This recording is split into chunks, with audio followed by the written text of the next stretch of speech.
नमस्कार दोस्तों, स्वागत है आपका हमारे चैनल पर। आज हम आपको लेकर चल रहे हैं भारत के इतिहास के एक ऐसे स्थल पर जहां इतिहास, धर्म और कला एक साथ मिलते हैं।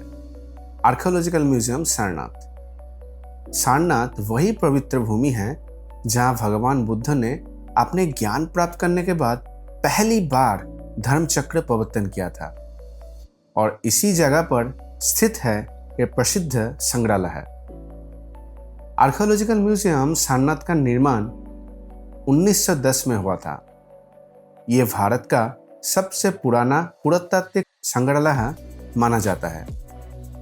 इसकी डिजाइन आर्किटेक्ट जेम्स रैनसम ने बनाई थी। यही जो सामने एक स्तूप दिख रहा है, सारनाथ का बौद्ध स्तूप। गौतम बुद्ध 5 शिष्यों को पहला उपदेश यहीं पे दिया था। गौतम बुद्ध का जो जन्म हुआ था लुम्बिनी नेपाल में हुआ और ज्ञान उनको बिहार में हुआ, बोध गया में। उपदेश उन्होंने यहाँ दिया था, ये गुम्बज के पास में। और कुशीनगर में निर्माण हुआ, गोरखपुर के पास में कुशीनगर, वहाँ बुद्ध का डेथ हुआ। ये मंदिर, इसके अंदर में बुद्ध की अस्थि रख के अशोक राजा बनाया, सम्राट अशोक, बुद्ध के मरने के 200 वर्ष बाद। ऐसा स्तूप इंडिया में उन्होंने बहुत जगह बनवाया है। आप जानता होगा, देखा भी होगा, सांची, नालंदा, लुम्बिनी, कुशीनगर, उड़ीसा में धवलगिरी, खंडगिरी, साउथ में अमरावती, तक्षशिला, पाकिस्तान तक स्तूप को बनवाया गया। अशोक राजा ने बनाया। इसमें कोई गेट, कोई दरवाजे नहीं, परी जाके परिक्रमा करना होता है, सॉलिड। और वो सामने आप जाएंगे, वहाँ खंडहर है, नालंदा जैसा खंडहर है। तो पहले मंदिर था वहाँ पर, लेकिन उसे तोड़े गए हैं बख्तियार खिलजी द्वारा। 1192 ईस्वी में तोड़ दिया। तो यहाँ भी तोड़ा था, सारनाथ में भी, और नालंदा, तक्षशिला, विक्रमशिला जो बिहार में है ना, उसको भी मोनेस्ट्री को ध्वस्त कर दिया। नालंदा यूनिवर्सिटी को जला दिया, जो 6 साल तक उसमें आग जलते रहे। उसमें बहुत सारे पांडुलिपि, बौद्ध के बहुत सारे किताबें जल गए, आयुर्वेद की किताबें जल गई। और वो सारी चीज़ें यहाँ भी उसी तरह से खुदाई की गई है। खुदाई ब्रिटिश टाइम में लॉर्ड कनिंग ने करवाया था 1836 में। खुदाई के दौरान जो भी चीज़ें मिले, आप म्यूजियम में जाएंगे तो आप देख लेंगे। Thank you. ओके, मिलेंगे। बहुत अच्छा बोला आपने, बहुत अच्छा। लोग अभी तो दामाई लामा के सोसाइटी और जो बनारस साड़ी बनता है उसको देखने के बाद हम अभी जा रहे हैं। अभी दोपहर के 2:11 बज रहा है। बहुत धूप है, एकदम कड़क धूप है। फिर भी हम लोग एक्सप्लोर करेंगे आज। कि हम ला रहे हैं ये बौद्ध म्यूज़ियम देखने के लिए, सारनाथ म्यूज़ियम।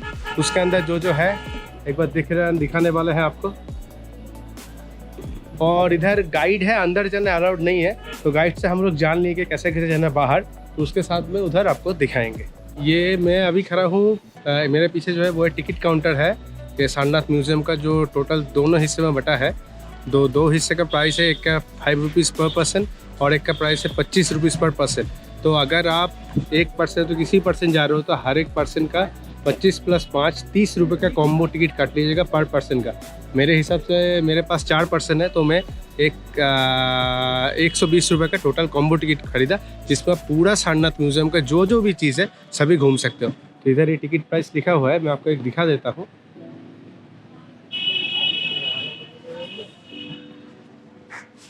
ये है आपका टिकट प्राइस।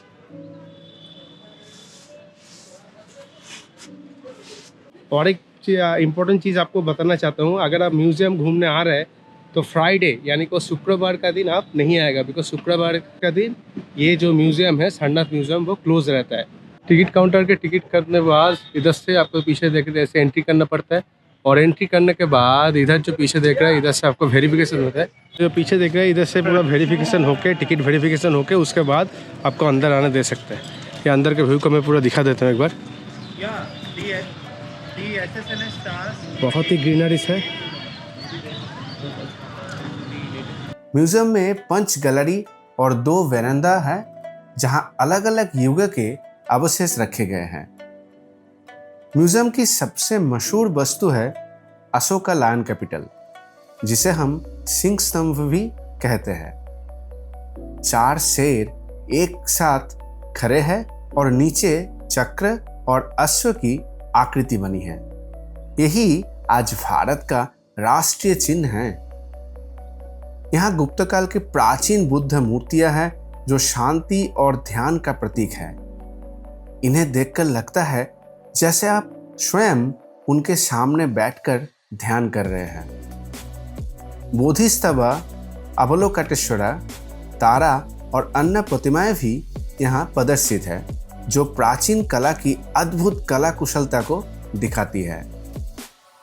यहाँ प्राचीन स्तूप के टुकड़े, शिलालेख और स्तंभ भी है, जो सारनाथ के समृद्ध इतिहास को दर्शाते हैं, जो कि हम वीडियो के आगे चलते हुए आपको बताएंगे। यहाँ फोटोग्राफी अलाउड नहीं है, इसलिए जो कुछ भी आप देखते हैं वो आपके मन में हमेशा के लिए बस जाता है। दोस्तों, आर्कियोलॉजिकल म्यूजियम सारनाथ सिर्फ एक संग्रहालय ही नहीं, बल्कि भारत के इतिहास, सम्राट अशोक के युग और बुद्ध धर्म की कहानियों का जीवित प्रमाण है। अगर आप वाराणसी आते हो तो ये म्यूजियम का दर्शन जरूर कीजिए।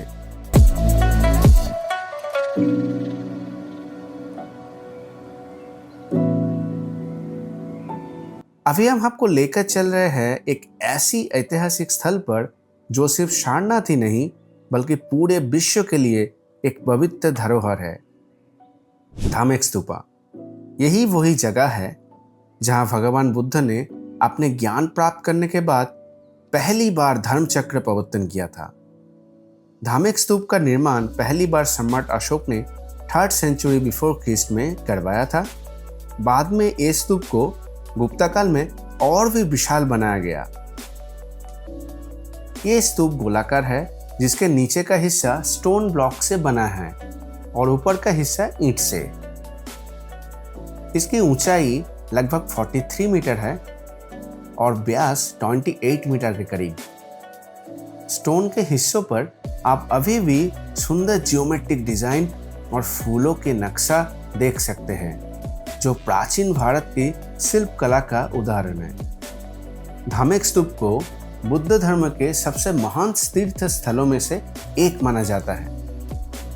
यहाँ पर ही गौतम बुद्ध ने अपने 5 प्रथम शिष्यों को पहला उपदेश दिया था, जिसे धर्म चक्र प्रवर्तन कहते हैं। इसी घटना को बुद्ध धर्म की शुरुआत माना जाता है। तब से लेकर आज तक ये स्तूप श्रद्धालुओं के लिए एक पवित्र स्थल बना हुआ है। जब आप धामेक स्तूप के पास पहुंचते हैं तो उसकी भव्यता देखकर आप निःशब्द रह जाते हैं। स्तूप के चारों तरफ एक पार्क बना है, जहां शांति और प्रकृति का अनोखा संगम होता है। हर दिन यहाँ देश और विदेश से लोग आते हैं। कुछ लोग यहाँ मेडिटेशन भी करते हैं, कुछ सिर्फ इतिहास को समझने आते हैं। शाम के समय जब सूरज की रोशनी इस स्तूप पर पड़ती है तो इसका दृश्य और भी अद्भुत लगता है। इसमें इसके अंदर अभी मैं चल रहा हूँ, मेरे को ऐसा फीलिंग आ रहा है कि हड़प्पा मोहनजोदड़ो का जो मतलब एक्सकवेशन करके जो हमारा मिला ना, इस टाइप का फीलिंग्स आ रहा है।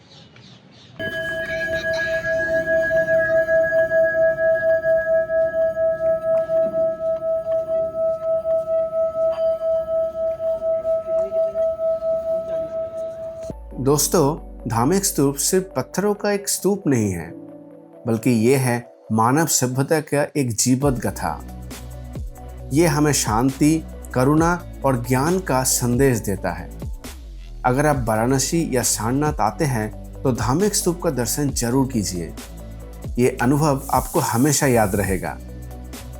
तो दोस्तों, सारनाथ सिर्फ एक ऐतिहासिक जगह ही नहीं, बल्कि एक ऐसा स्थल है जहां से शांति, करुणा और ज्ञान की धारा निकलती है।